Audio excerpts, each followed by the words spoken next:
Bonjour à toutes et à tous. Alors, il est 17 heures. Soyez les bienvenus dans ce nouveau direct organisé par la Fondation UVED dans le cadre du MOOC L'océan au cœur de l'humanité. Alors, cet événement, je vous le rappelle, fait partie d'une grande programmation dont vous pourrez retrouver à la fois les dates, les thèmes, les intervenants dans la partie du MOOC qui est intitulée Direct. Et vous y trouverez également, c'est peut-être utile, les enregistrements des précédents événements. Nous avons aujourd'hui le plaisir d'accueillir Jean-François Guiglione, qui est directeur de recherche au CNRS, pour parler de la question de la pollution plastique de l'océan et du rôle des scientifiques dans le traité mondial du plastique qui est actuellement négocié.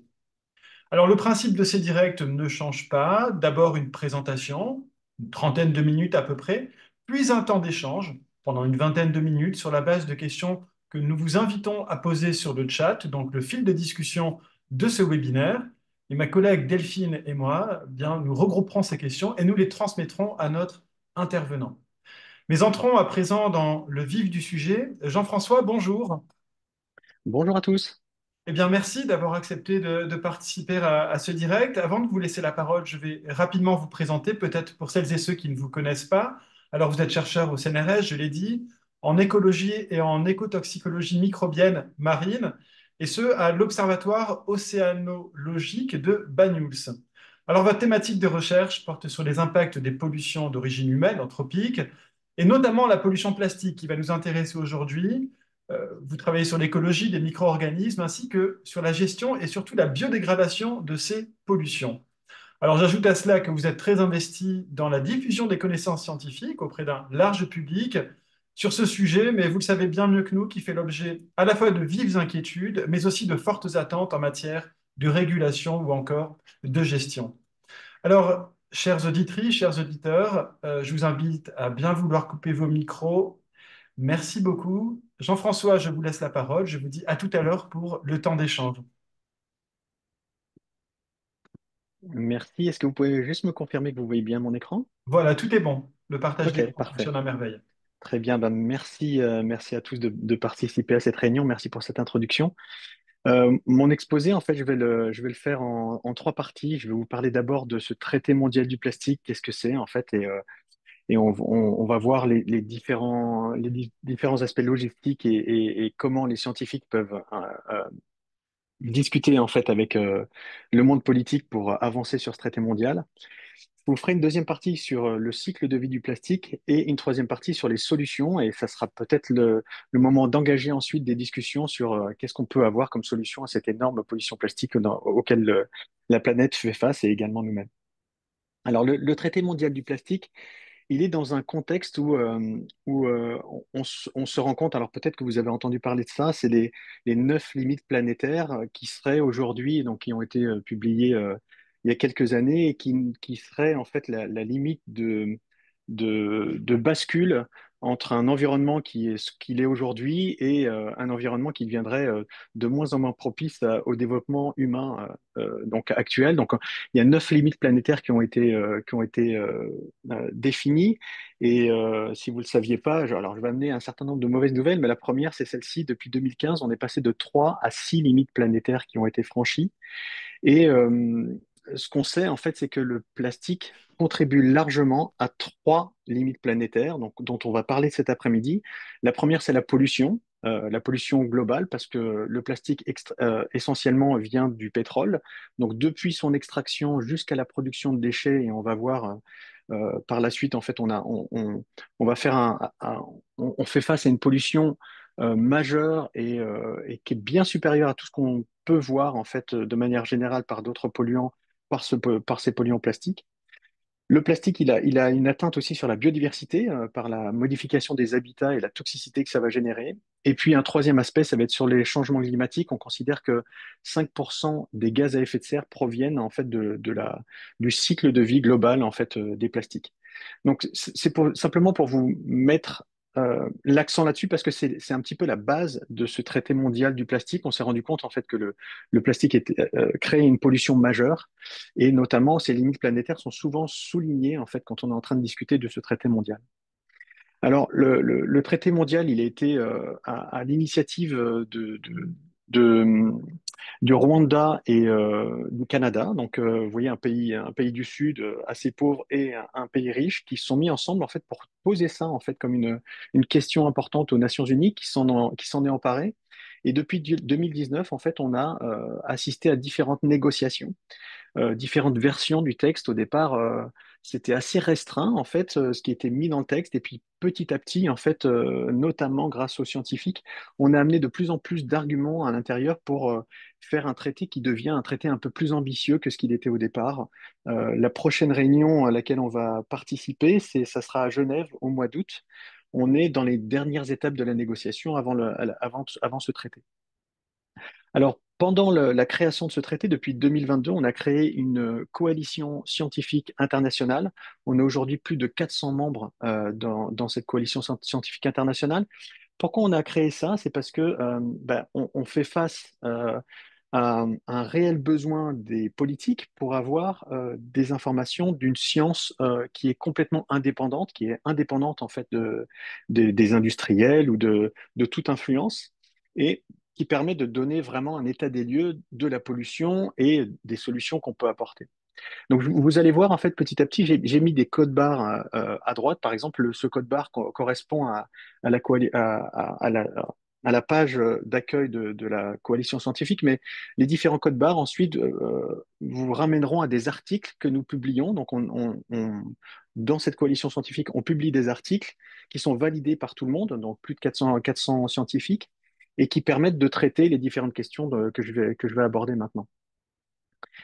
Il y a une part qui est quand même très importante, et c'est pour ça que j'ai insisté sur le fait on dissémine une science qui est indépendante, qui est validée par nos pairs, pour faire face à une pression des lobbies qui est assez énorme. Évidemment, quand on est en train de réfléchir à cette question du plastique, on fait face au lobby du pétrole. Et évidemment, dans ce traité mondial, il y a une augmentation, plus le traité mondial arrive proche de son de d'être finalisé, plus on a la présence de lobbies qui viennent en fait donner des informations qui ne sont pas forcément reconnues par la science. Et un gros travail de notre coalition scientifique, c'est justement d'amener, de contrebalancer en fait les fausses informations qui pourraient être passées par ces lobbyistes, parce que la plupart du temps, en fait, c'est des choses qui ne sont pas avérées, qui sont déposées par les lobbyistes. Alors, ce rôle essentiel des scientifiques dans la négociation, c'est, comme je vous le disais, en fait, d'amener de la science indépendante, mais aussi on a un rôle très important au niveau de toutes les délégations de tous les pays qui cherchent des informations. Et pendant les négociations, quand un pays va donner une information, tout de suite derrière, en fait, on va donner les références scientifiques qui affirment ou infirment ce qui est en train de se dire pendant les discussions. Et au départ, on n'avait pas un rôle très important. Plus ça va, en fait, dans les négociations, et plus on a réussi à se faire entendre vraiment par les négociateurs. Et aujourd'hui, en fait, on a vraiment une écoute importante de tous les négociateurs qui cherchent vraiment à avoir des informations les plus réalistes possibles, quoi. On fait beaucoup de synthèses, en fait, justement à destination des délégués dans des notes d'information qui sont accessibles pour eux quand ils en ont besoin. Le, Juste pour vous donner une idée de l'avancée de ce traité mondial, parce il est extrêmement ambitieux, en fait, le traité mondial devait être terminé en 2024 et il y a eu encore des négociations. En fait, il y a vraiment une stratégie d'obscursion, en fait, d'obstruction, pardon, par un tout petit groupe de pays, en fait, qui sont évidemment les plus gros producteurs de pétrole dans le monde. Pour ne pas les citer, l'Arabie Saoudite, la Russie, pas mal de pays en fait qui sont contre le traité mondial, mais néanmoins, ce qu'on peut noter en fait, c'est que on a plus de 110 pays, on arrive à 137 pays maintenant qui font partie des pays de la haute ambition et qui ont vraiment pour ambition en fait de faire un traité qui a vraiment des objectifs qui permettent de résoudre cette pollution plastique. Donc, comme je vous le disais, les prochaines négociations sont en août 2025. Et puis, on va voir maintenant, en fait, qu'est-ce qu'on va mettre dans ce traité. Alors, avant de vous dire ce qu'il faut mettre dans ce traité et ce qu'on préconise, je vais vous parler du cycle de vie du plastique, d'où est-ce qu'ils viennent ces plastiques et où est-ce qu'ils vont dans ces plastiques qu'on consomme. Pour vous, la plupart du temps, en fait, le plastique et le problème du plastique, il vient des déchets. Mais maintenant, en fait, et c'est ce qu'on a réussi à faire rentrer dans le traité mondial, c'est qu'il faut prendre en compte le cycle de vie complet du plastique. C'est pas seulement un déchet, en fait. C'est à partir du moment où on extrait le pétrole, on doit prendre en compte en fait la quantité de pétrole qui est extrait pour le plastique. Et on sait que c'est à peu près entre 5 et 7% du pétrole mondial qui est produit chaque année qui va servir au plastique.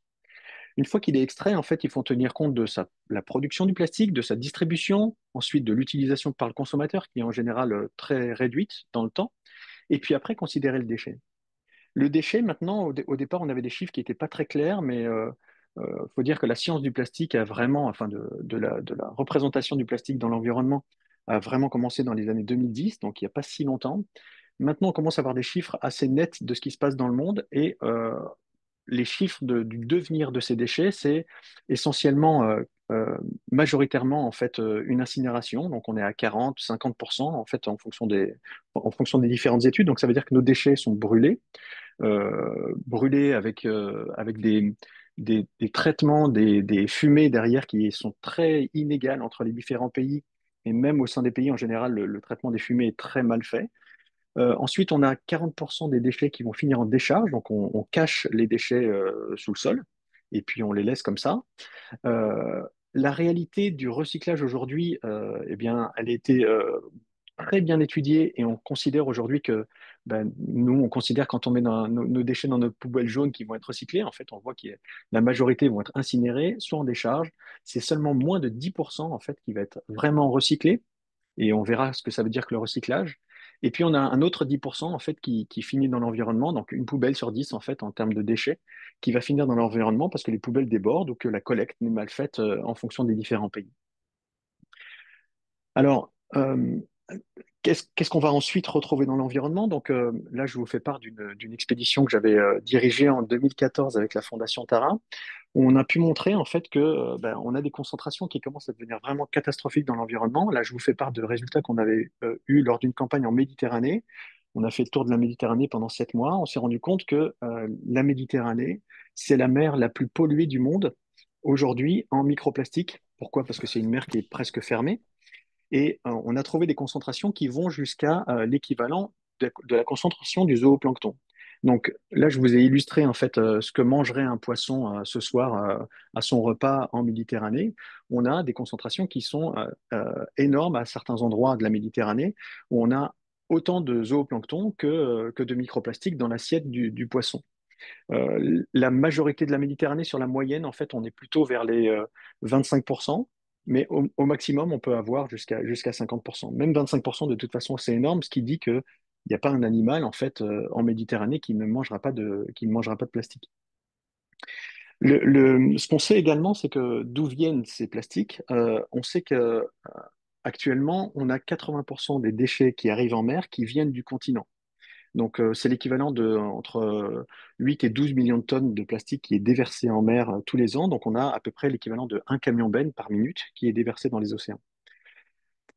Bon, ça dit la quantité en fait de plastique qui arrive dans les océans et les prévisions qui sont faites actuellement, si on ne change rien et si le traité mondial n'est pas, ne donne pas d'effet, c'est qu'aujourd'hui, on est à peu près en masse à 1 tonne de plastique pour 3 tonnes de poissons, ce qui est déjà énorme. Et en 2050, on passera la barrière des 50%, c'est-à-dire autant de plastique que de poissons dans les océans. Donc ça, ces chiffres alarment énormément. Et en fait, on s'est rendu compte les dernières années qu'on on était encore loin du compte. Parce que jusqu'à présent, on tient compte que ce qui est à gauche, ici sur la diapositive, c'est-à-dire les grands microplastiques. Les microplastiques, c'est tout ce qui est inférieur à 5 millimètres. Mais on les a catégoriés, on les a mis en catégorie, en 3 catégories maintenant. Une première catégorie qui est les grands microplastiques qui sont visibles à l'œil. Ouais, ensuite, il y a tout ce qui est invisible à l'œil, c'est-à-dire les petits microplastiques, et on va jusqu'aux nanoplastiques. Alors, ce qu'on s'est rendu compte récemment, en fait, avec des collègues, c'est que la partie invisible qu'on n'avait pas du tout étudiée, en fait, elle était bien plus supérieure en nombre Donc, c'est évident, hein, on a plein de petites particules, donc on en a beaucoup plus que les grandes. Mais quand on les réunit tout ensemble, on se rend compte qu'on a en masse, elle est même plus importante que les grands microplastiques, et on peut aller jusqu'à 1000 fois plus importante que les grands microplastiques. C'est ce qu'on a démontré très récemment. Du coup, ce qui nous inquiète d'autant plus, parce que pourquoi on s'intéresse à ces grands microplastiques ou ces petits microplastiques, c'est que plus ils sont petits, plus ils vont être ingérés par les organismes. Et plus aussi ils vont avoir de possibilités de contact avec les organismes. Du coup, le fait qu'on trouve en masse des quantités qui sont beaucoup plus importantes des petits microplastiques, on a souligné ça comme étant un peu la partie immergée de l'iceberg, c'est-à-dire que les grands microplastiques, comme ils sont grands, en fait, ils vont flotter. Les petits microplastiques, ils vont être partout dans l'environnement marin. Ils vont être, du fait de leur buoyancy, de leur flottabilité, ils vont se mettre partout dans la colonne d'eau et on va les retrouver partout. Donc cela nous inquiète particulièrement et ça nous a fait vraiment il y a 2 ans en fait qu'on a publié ça, ou 3 ans, et ça a fait vraiment un changement de paradigme dans notre vision de la pollution plastique. On se rend compte que finalement, c'est la pollution invisible qui est la plus problématique. Bon, les macrodéchets, vous l'avez vu dans les médias, en fait, c'est ceux qui attirent le plus l'attention. On sait qu'on a à peu près 1,4 million d'oiseaux marins par an et 14 000 mammifères marins par an qui sont retrouvés par les humains, par les scientifiques, et qui meurent à partir de ces macrodéchets. Mais la majorité, en fait, du problème, comme je vous le disais, en fait, vient de ces petits microplastiques. Et ceux-là, en fait, vont s'accumuler tout le long de la chaîne alimentaire. Chaque scientifique qui travaille sur son modèle biologique a pu découvrir, en fait, que tous les animaux, en fait, de la chaîne alimentaire sont touchés. Alors, bon, est-ce que c'est un problème, en fait, d'ingérer du plastique? Sur les gros déchets, effectivement, quand un animal ingère trop de gros déchets, ça va faire des obscurcions de son estomac et il va s'en suivre un problème de malnutrition, voire de mort, parce qu'il n'arrive plus à se nourrir. Donc là, on parle des oiseaux, des mammifères, comme je vous ai présenté tout à l'heure. Le vrai problème du plastique, c'est sa toxicité. Et la toxicité, elle vient de la composition du plastique. Donc, je vous rappelle, qu'est-ce que c'est que le plastique? Le plastique, c'est d'abord un polymère. Vous connaissez tous le polystyrène, polyéthylène, polypropylène. Donc, ça, c'est la première chose. Mais elles, la plupart du temps, à part le polystyrène, ils ne sont pas toxiques. La toxicité vient des additifs chimiques qui sont rajoutés au plastique. À quoi ils servent, ces additifs chimiques? À partir d'un polyéthylène, je peux faire un sac plastique ou je peux faire quelque chose de très, très dur. Donc là, dedans, en fait, j'ai mis des stabilisants qui permettent, des durcissants, en fait, qui permettent de rendre le polymère avec un mélange de plus en plus costaud. Je vais aussi rajouter des colorants, des retardataires de flamme, qui sont particulièrement toxiques. Je vais rajouter des antioxydants pour allonger sa durée de vie. Je vais rajouter, en fait, une batterie de molécules chimiques qui donnent la propriété à chacun des plastiques qu'on a en usage aujourd'hui. Il y a un article qui a été publié l'année dernière, dont vous voyez la référence ici, qui a démontré en fait qu'on avait plus de 16 000 produits chimiques qui étaient présents dans les plastiques du commerce aujourd'hui. On sait qu'on en a au moins 3 000 qui sont classés comme toxiques, et on en a certainement plus de 3 000 en fait qui ont pas encore été étudiés, qui sont certainement toxiques dans ces 16 000. À l'échelle internationale, seuls 4% de ces produits toxiques sont légiférés et interdits dans les plastiques. Donc aujourd'hui, évidemment, ce qu'on amène vers le traité mondial, c'est cette liste noire des produits toxiques qui sont mis dans le plastique. Et évidemment, on a pour volonté, et ça a l'air d'être accepté, d'avoir une transparence sur les produits qui sont mis sur le marché, que nos enfants mangent dès leur plus jeune âge et auxquels on est tous confrontés, en fait, pour avoir une meilleure lisibilité des produits toxiques qui sont mis à l'intérieur et évidemment changer cette situation. Donc, c'est important en fait de vous montrer que le plastique n'est pas qu'un déchet. Le plastique a un cycle de vie global, depuis la production de pétrole jusqu'à la gestion plus ou moins des déchets. Et à toutes les étapes, en fait, on a de transfert de des produits toxiques. Et il faut vraiment prendre toutes les étapes en compte. Alors, je vais passer maintenant à la troisième partie de mon exposé qui parlera plus des solutions. Et puis après, on va pouvoir débattre de tout ça pour aller vers distinguer le vrai du faux. Je l'ai appelé comme ça parce que il y a eu un leurre qui s'est mis en place par les gestionnaires des déchets qui ont fait croire à ce qu'on appelle une économie circulaire. Alors, l'économie circulaire, c'est un concept qui se défend de circulariser l'économie. L'économie dite linéaire, c'est je prends des ressources, je crée un produit et je le jette. L'économie circulaire voudrait dire que je prends des ressources, je fais le produit, je l'utilise, et ensuite, une fois qu'il est jeté, il va pouvoir resservir de matière primaire pour refaire du plastique. La réalité, comme je vous l'ai dit tout à l'heure, elle est loin d'être le cas. Aujourd'hui, en fait, on recycle moins de 10% du plastique. C'est ce recyclage qui rendrait l'économie circulaire. Le recyclage fonctionne très bien pour le verre, pour le métal, mais pour le plastique, ça ne fonctionne pas. Pourquoi? Parce que les propriétés mécaniques, quand je réchauffe un plastique pour le recycler, vont faire que les propriétés mécaniques vont être altérées. Et par conséquent, en fait, je ne peux pas faire euh, un produit et le retransformer dans le même produit.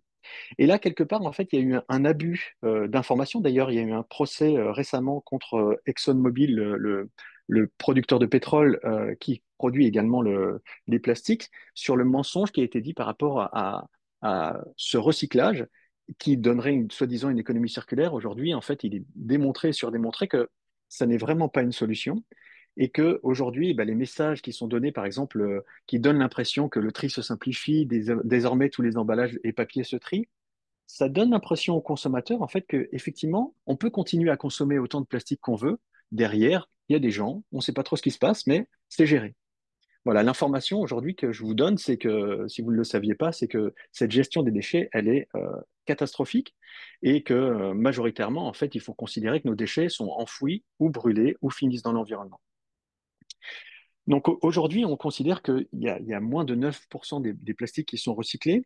Donc ça veut dire que, il y a plus de 90% de nos déchets qui sont incinérés ou enfouis, souvent envoyés dans des pays étrangers, hein. C'est à peu près le cas pour la moitié de nos déchets en France, hein, qui finissent pas dans les usines de recyclage françaises, mais qui vont aller euh, faire des montagnes de déchets aux Philippines, au Vietnam, en Inde, etc. Donc comme on fait avec d'autres déchets, hein, classiquement. Et puis, il y a une mauvaise information aussi, c'est sur la façon de dire qu'on fait du recyclage. Le recyclage pour le plastique n'existe pas. Par exemple, quand je vais dire que j'ai une bouteille en plastique, donc c'est à peu près les seules choses qu'on sait recycler aujourd'hui parce qu'elles sont toutes faites avec le même polymère, le polyéthylène terephthalate. Je prends une bouteille en plastique, elle passe dans l'usine de recyclage. Ses propriétés mécaniques ne lui permettent pas de refaire une bouteille en plastique.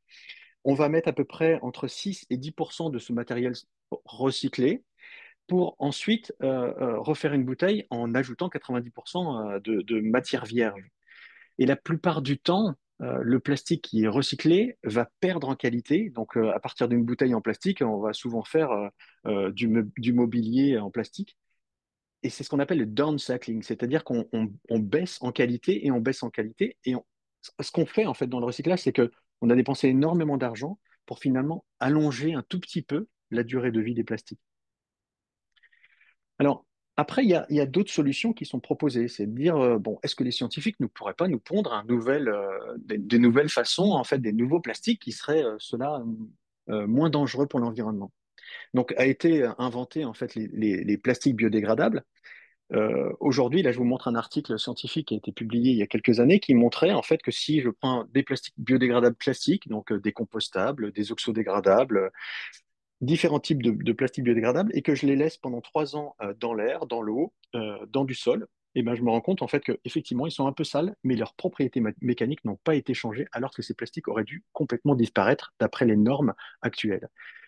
Et le problème majeur en fait de ces plastiques biodégradables, c'est qu'ils n'ont pas résolu le problème de la toxicité.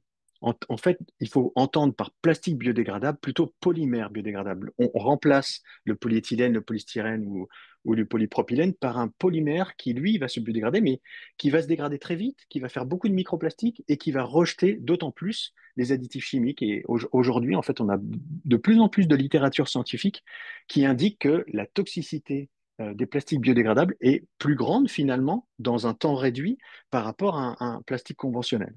Donc aujourd'hui, en fait, le leurre du plastique biodégradable est également tombé. Les scientifiques n'arrivent pas à créer soudainement un super plastique qui se dégraderait très, très rapidement. Puis s'il se dégrade trop vite, il n'a pas l'usage du plastique.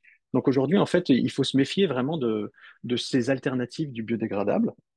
Un plastique compostable, par exemple, ne se dégrade que dans un compost industriel à plus de 50 degrés. Si je mets le même plastique dans l'environnement, il ne se dégradera pas. Alors, il y a d'autres alternatives, hein.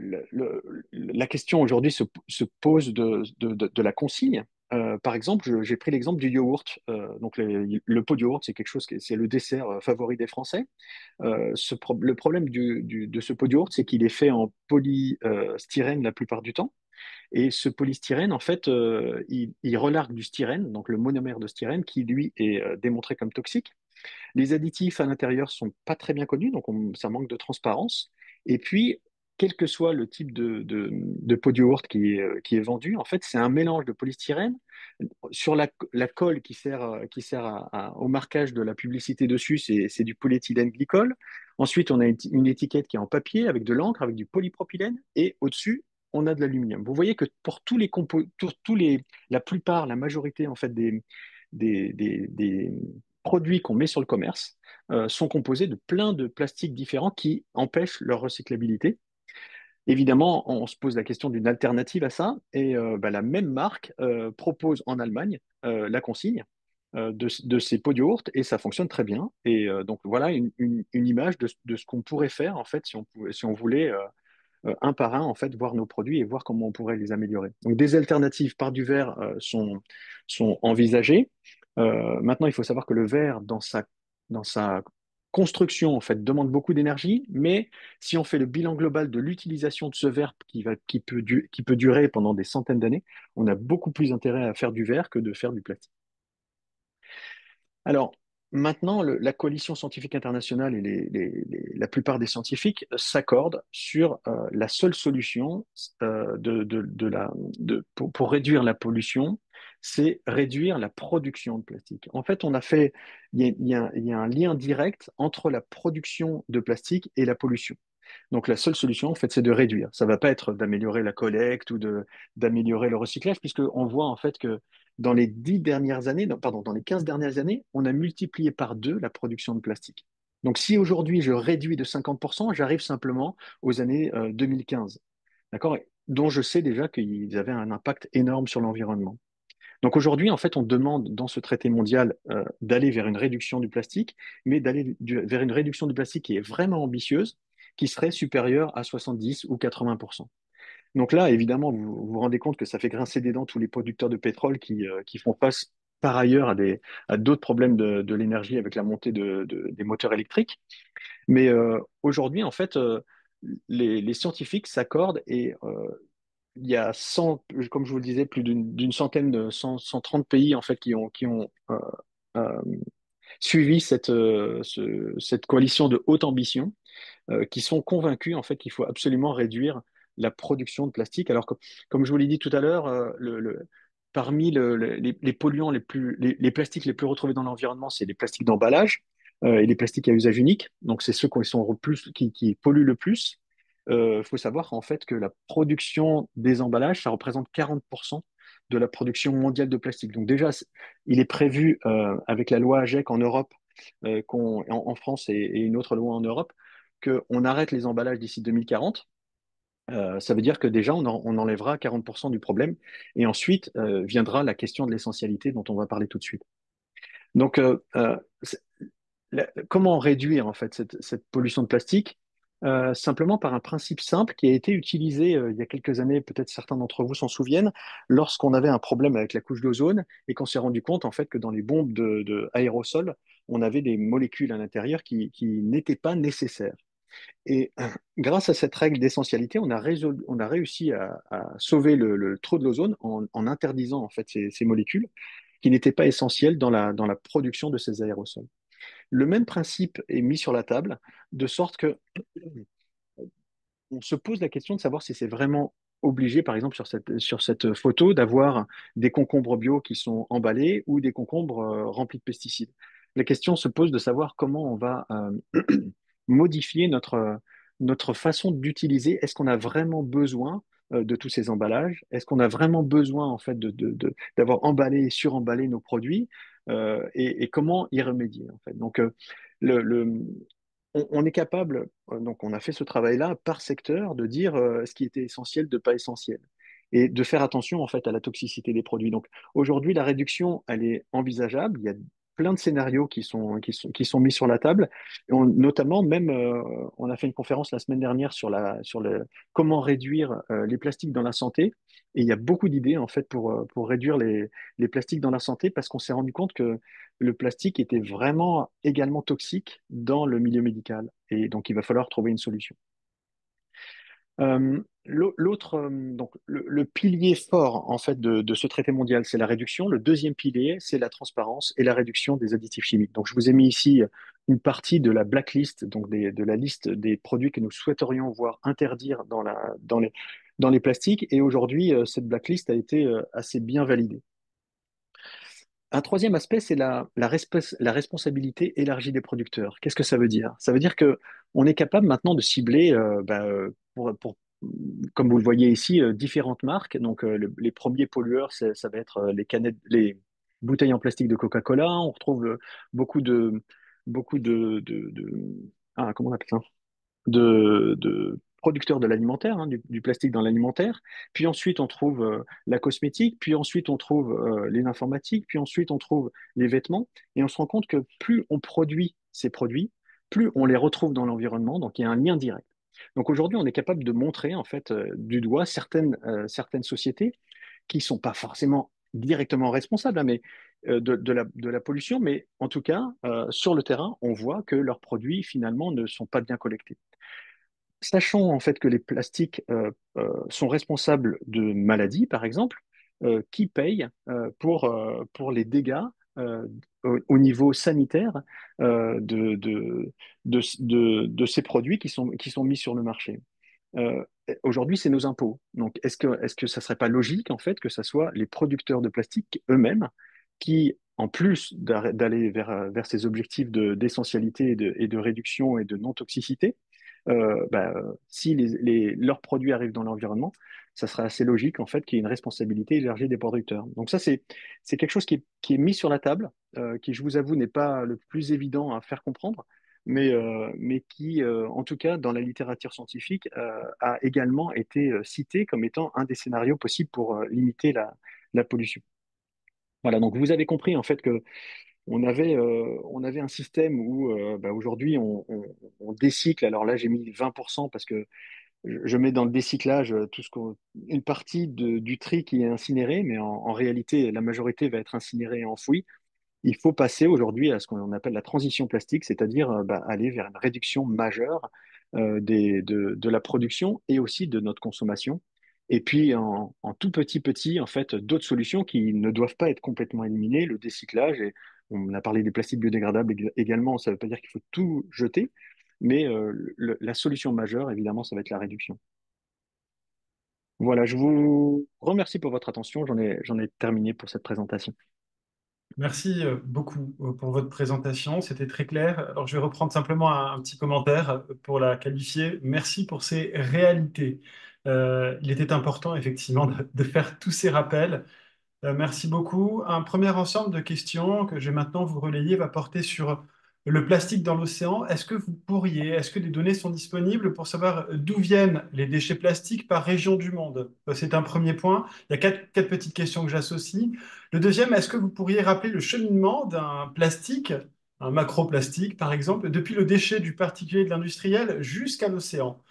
Euh, une autre question, est-ce qu'on a trouvé des micros ou des nanoplastiques dans les grands fonds marins? Peut-être que vous en avez parlé, mais et plus largement dans la colonne d'eau de l'océan, qui est quand même extrêmement grande. Est-ce qu'il y a des zones d'accumulation dans cette verticalité?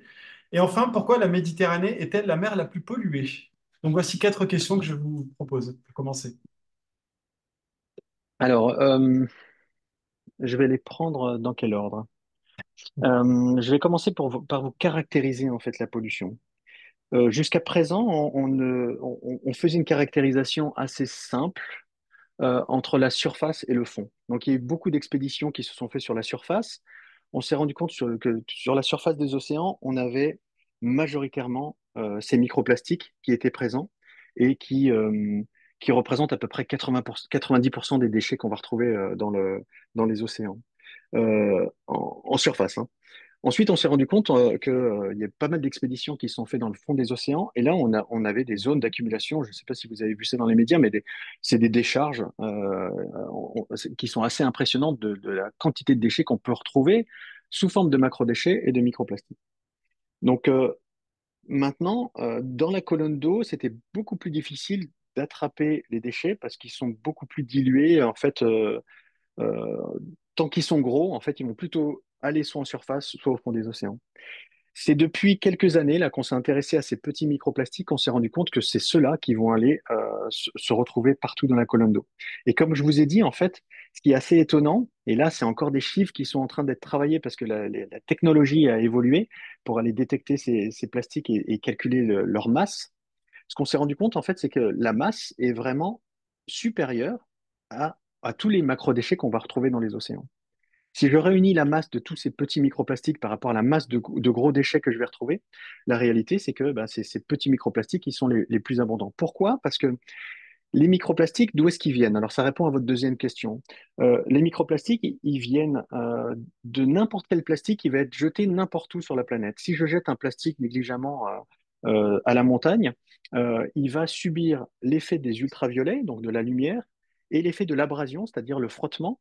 Il suffit que je frotte en fait un plastique, il suffit que je prenne une bouteille et que je fasse cric, cric.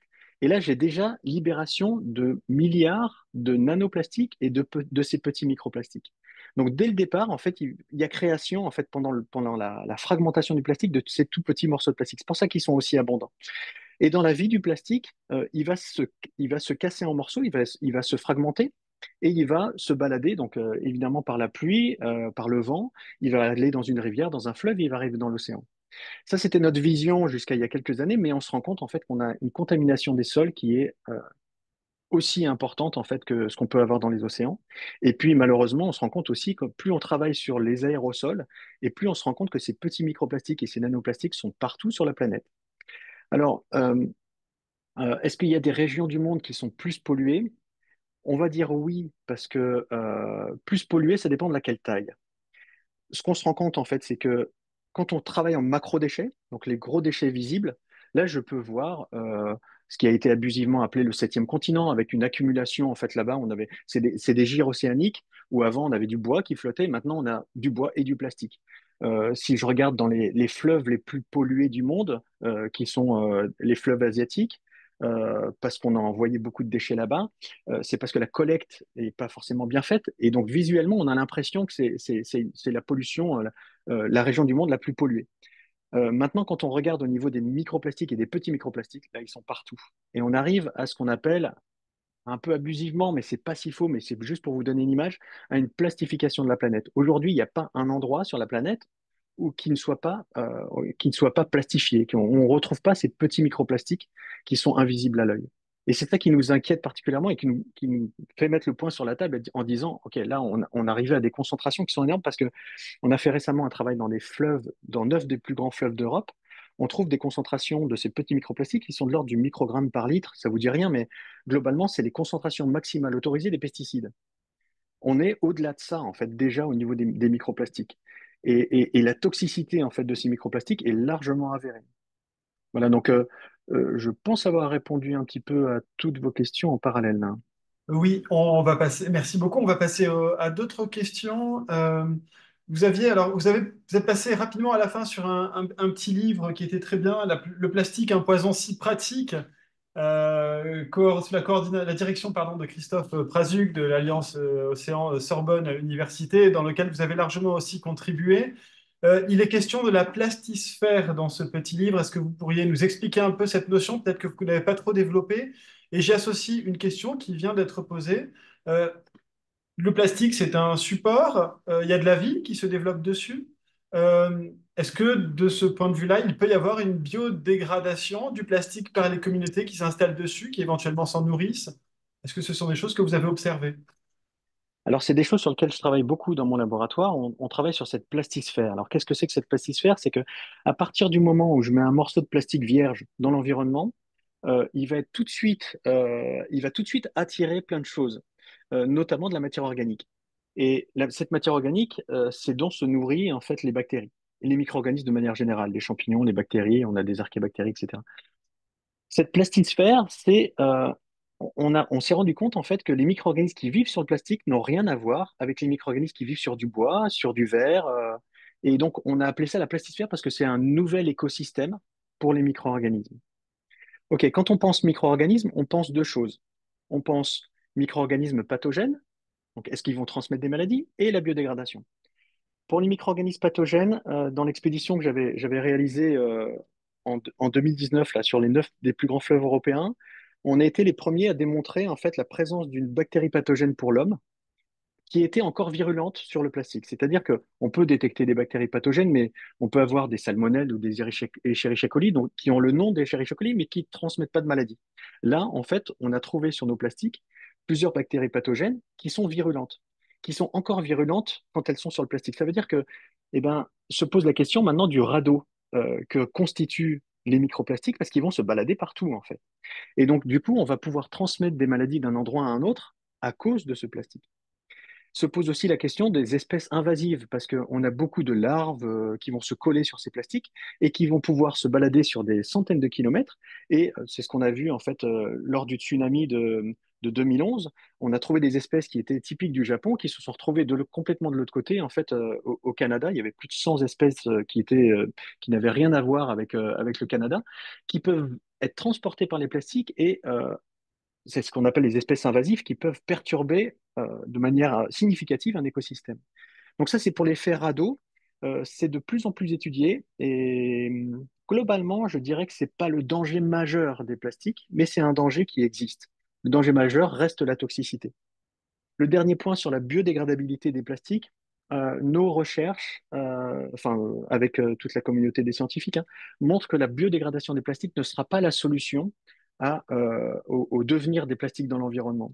Actuellement, ce qu'on se rend compte, c'est que entre, comme je vous ai dit, un plastique, il y a de la matière organique dessus. Les bactéries préfèrent manger la matière organique que de manger le plastique qui est fabriqué avec des additifs à l'intérieur pour justement résister à l'attaque des bactéries.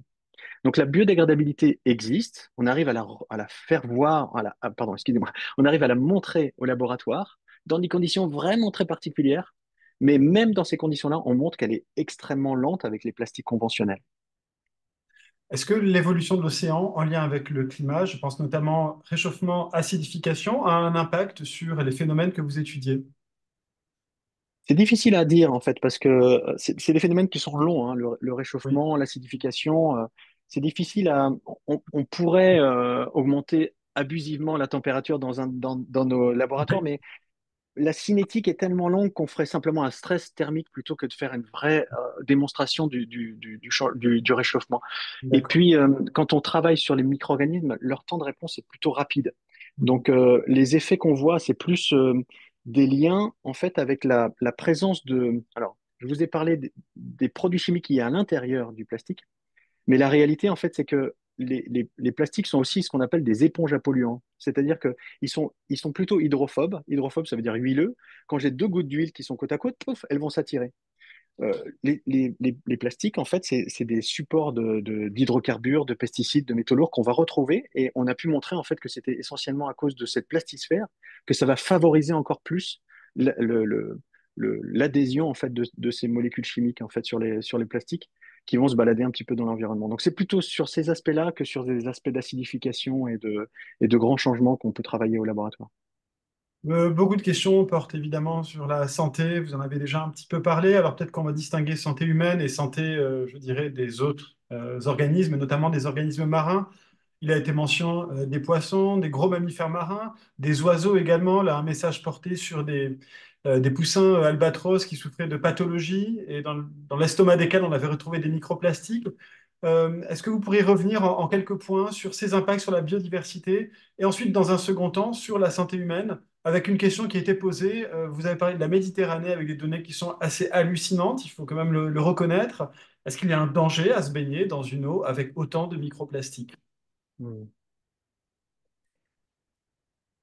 Je note parce qu'à chaque fois, vous me posez trop de Oui, questions en oui, ligne. pardon, hein, genre, je Non, non, non, il n'y a profite, pas de hein. souci. Un concept qui est très important à comprendre, en fait, c'est que, et on espérait que on l'a bien compris à la période du Covid, c'est qu'il n'y a pas une santé humaine d'un côté et une santé de l'environnement. Je sais que vous en êtes conscient, mais c'est important de le mettre sur la table.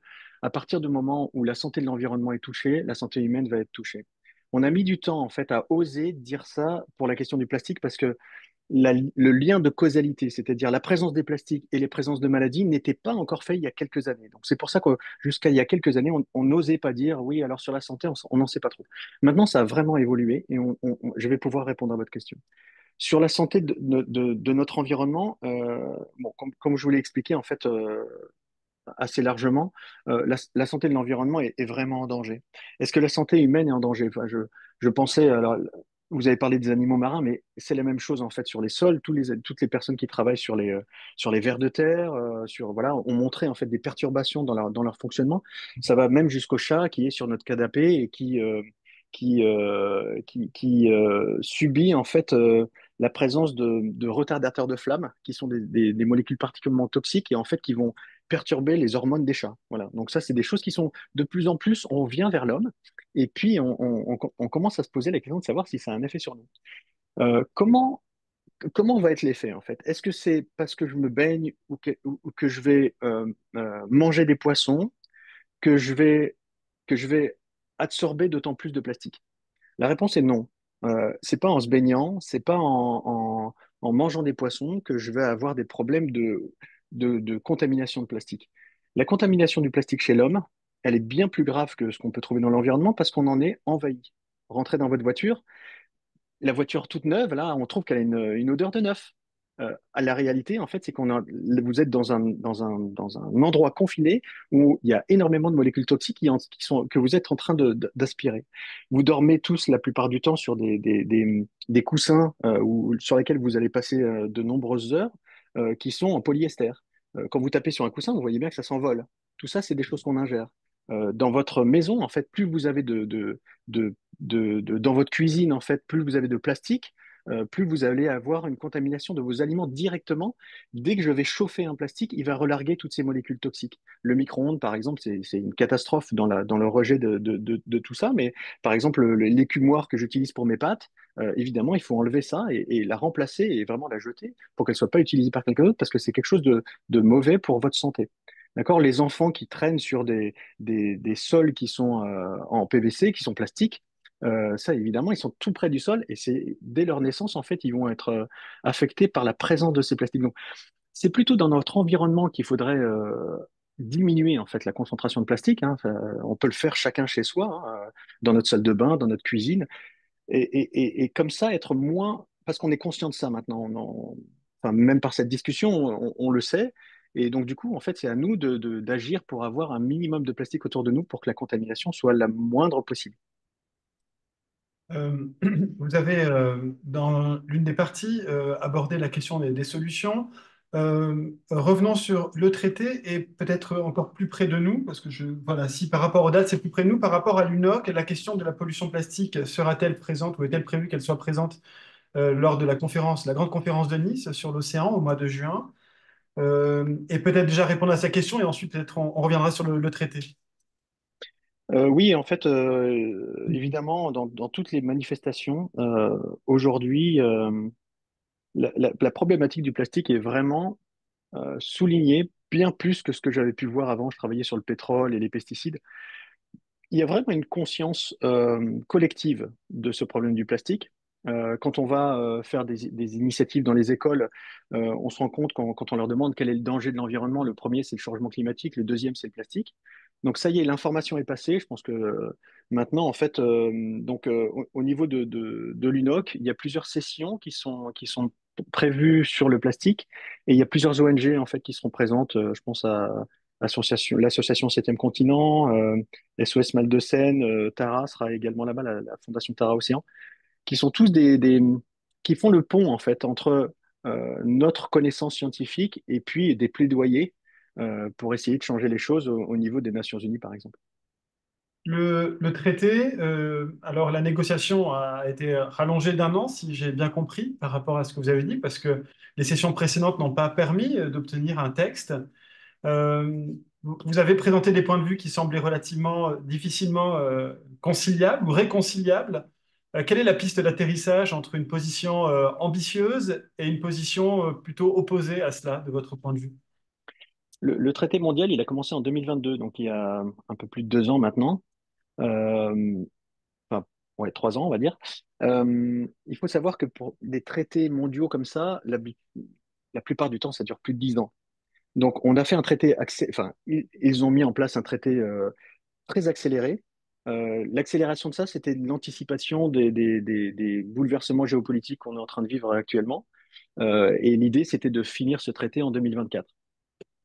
On s'est rendu compte en fait 'fin, que bah, c'était juste pas possible parce qu'il y avait une opposition trop importante entre une majorité des pays qui veulent aller vers la réduction et d'autres pays qui disent non, il faut augmenter les plastiques parce que c'est ceux qui sont en train de sauver la planète avec des objectifs avec des simulacres en fait de comment dire, on a des fois des scénarios qui disent bon ben voilà en fait le problème du plastique il vient du fait que les pays il y a des pays qui ne collectent pas bien leurs déchets et on n'a qu'à augmenter notre capacité de recyclage. Mais on s'est rendu compte, en fait, voilà, je vous ai expliqué que le recyclage n'est qu'un leurre et qu'aujourd'hui, en fait, c'est ça qui a beaucoup évolué et qui a pris beaucoup de temps dans ces négociations, c'est de changer même la façon de voir des pays les plus ambitieux. Au départ, le traité parlait de recyclage et d'une meilleure collecte. On arrive maintenant à des objectifs de réduction, à des objectifs de transparence sur les produits, à des objectifs de responsabilité élargie des producteurs. Tout ça, en fait, c'est vrai que ça semble prendre du temps, mais moi, je suis impressionné de la transformation qu'on a pu observer pendant ces négociations vers un traité qui est bien plus ambitieux que ce qu'il était au départ. Vous l'avez dit, déjà plus de 130 pays, c'est ça, hein, qui s'alignent, semblent 137 là s'aligner en actuellement. tout cas sur de tels objectifs. Alors c'est un point, je trouve, très marquant de votre présentation, c'est information et désinformation. Vous êtes un scientifique sur un sujet qui contrarie, on va dire, certaines procédés de fabrication. Est-ce que vous pourriez nous dire un peu quelles peuvent être les stratégies de désinformation actuellement? Et est-ce que de votre côté, vous avez l'impression que ça constitue pour vous, ça vous met vraiment des bâtons dans les roues pour faire passer ces messages-là auprès des décideurs?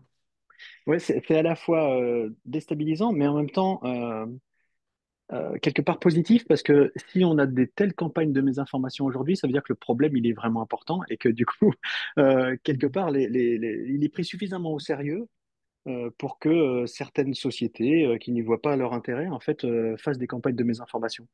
Et ça me motive d'autant plus de faire des présentations comme on est en train de le faire. Et puis, je vois bien l'engagement de mes collègues aussi. On est nombreux en fait à faire beaucoup de présentations pour vraiment essayer d'être le plus neutre possible, pas forcément aller contrer la mésinformation qui est actuelle, mais vraiment apporter de la connaissance. Parce qu'aujourd'hui, on a vraiment euh, une possibilité d'obscurantisme qui pourrait se développer et faire croire aux gens en fait que les plastiques c'est quelque chose de génial.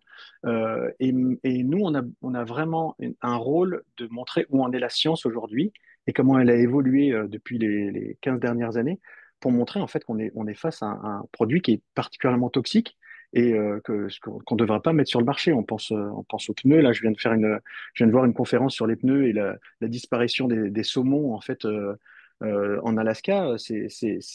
Les liens maintenant sont vraiment très clairs. Les liens de causalité sont vraiment très clairs. Donc on a un rôle maintenant, nous en tant que scientifiques, de prendre notre bâton pas de pèlerin, hein, parce qu'on va pas, mais un bâton de pèlerin qui serait vraiment basé sur de la science la plus réaliste possible avec les connaissances qui sont actuelles et qui ont vraiment explosé dans les 10 dernières années et qui nous permettent vraiment d'être sûrs de ce qu'on raconte maintenant. Et cela implique pour vous, donc scientifique, si je comprends bien, d'aller au-delà des publications validées entre pairs, en quelque sorte, et d'aller auprès du grand public pour diffuser, pour aussi travailler l'opinion publique par rapport à ces questions, si je comprends bien, c'est ça. Ouais, c'est ça. Mais après, ça fait partie de notre métier, hein, de diffuser tout ce qu'on fait dans nos laboratoires pour que ça soit diffusé vers le grand public, vers les décideurs et vers les industriels. Donc ça, on est complètement dans le cadre de notre métier, hein. D'accord. Alors, c'est à peu près les questions que j'ai notées. Alors, Alors, je vous pose quelques questions comme ça. Il y a eu la question quand on fait une lessive dans les eaux usées, est-ce qu'on trouve des microplastiques par rapport à tous les vêtements synthétiques notamment? Est-ce que vous avez des données par rapport à ça? Alors, la quantité de fibres qu'on retrouve Voilà. dans l'environnement, donc des fibres synthétiques, est assez énorme. Les conseils qui sont donnés par rapport à... Donc, ils représentent à peu près plus de 20% des microplastiques qu'on va retrouver dans l'environnement. Donc, on a un vrai problème aujourd'hui qui rejoint la question de l'essentialité. Est-ce que j'ai besoin d'avoir autant de vêtements dans ma penderie aujourd'hui? Et à quel point, en ayant beaucoup de vêtements, comme ça, je vais contribuer en fait à la pollution plastique? Il y a, il y a aujourd'hui des campagnes aussi qui font croire que, sous prétexte que je vais mettre comment ça s'appelle? Des filtres derrière ma machine à laver, je vais y rajouter sur ces filtres des enzymes qui détérioreraient complètement en fait toutes ces fibres. Aujourd'hui, les preuves dans l'environnement montrent que ça ne fonctionne pas et que le problème majeur, en fait, c'est la surproduction de fibres synthétiques aujourd'hui qui nous viennent avec la fast fashion, etc. Et c'est un bon exemple, en fait, de l'essentialité, de se poser la question de savoir quand j'achète un nouveau vêtement et pourquoi je l'achète celui-là, pourquoi je ne vais pas prendre un vêtement plutôt de deuxième main ou la production de ces fibres aujourd'hui est assez catastrophique pour l'environnement parce que ensuite on va le retrouver vraiment partout dans l'environnement, que ce soit dans les aérosols, dans les eaux, dans les sols. Écoutez, merci beaucoup. Alors, je prends la dernière question. Comment les intermédiaires convaincus non scientifiques peuvent contribuer à faire diffuser les connaissances scientifiques? Est-ce qu'il y a des endroits où on peut s'informer par rapport à tout cela? Alors, bien sûr, il y a des webinaires comme nous le proposons, ou le MOOC, bien sûr, qui est un espace qui est vraiment dédié à ce type de sujet-là. Est-ce qu'il y a des espaces d'information scientifique qui sont justement accessibles à toutes et tous sur la question de la pollution plastique? Alors, je vois la question eau, sol, pas air en même temps. Oui, On a un groupement de recherche, en fait, c'est ce qu'on a créé en 2019, donc ça fait 6 ans maintenant, où on regroupe à peu près tous les scientifiques qui travaillent sur la question du plastique, qui s'appelle Plastique Environnement Santé. Je vous conseille d'aller voir, en fait, et il y d'accord. a sur ce site, en fait, toutes les conférences qui sont données par des scientifiques. Ça, c'est une chose. Après, la façon de vivre avec cette question assez anxieuse de la pollution plastique, c'est de résoudre ce problème de l'anxiété. On a beaucoup d'éco-anxiété. On nous fait peur pour la guerre, on nous fait peur pour la santé, on nous fait peur maintenant pour l'environnement. Le plastique, particulièrement, c'est quelque chose avec lequel on peut vraiment agir. Et on peut agir d'un point de vue personnel, comme je le disais tout à l'heure, en éliminant, en fait, tout va se passer au magasin et tout va se passer dans la quantité de poubelles que je vais sortir. Moi, je sais que je fais particulièrement attention à ma poubelle. Je la sors entre tous les 2 mois et tous les 3 mois, la poubelle jaune, cette fameuse poubelle jaune qui, soi-disant, est génial et qui va tout recycler. Donc, c'est une façon, en fait, c'est juste des changements d'habitude qui vont petit à petit nous permettre de se dire qu'on est en train un peu d'agir pour notre environnement. Quand je vois des enfants auxquels je leur dis, bon, bah, on va aller dans la cour et puis on va prendre les plastiques par terre, on va les mettre à la poubelle, dites-vous bien que vous êtes en train de sauver une tortue quand vous êtes en train de faire ça. Parce que si le sac plastique était arrivé dans l'environnement, il aurait vraiment tué un animal. Et ça rend un acte positif, nous permet de limiter notre anxiété par rapport à cette pollution. Et c'est vraiment important de se sentir actif. Alors, il y a des associations de nettoyage, il faut réussir à être, ouais, être suffisamment actif et réfléchi dans sa façon de penser sur cette question d'essentialité pour ensuite pouvoir sortir de cette anxiété, de cette éco-anxiété. Et ça, c'est très important aujourd'hui.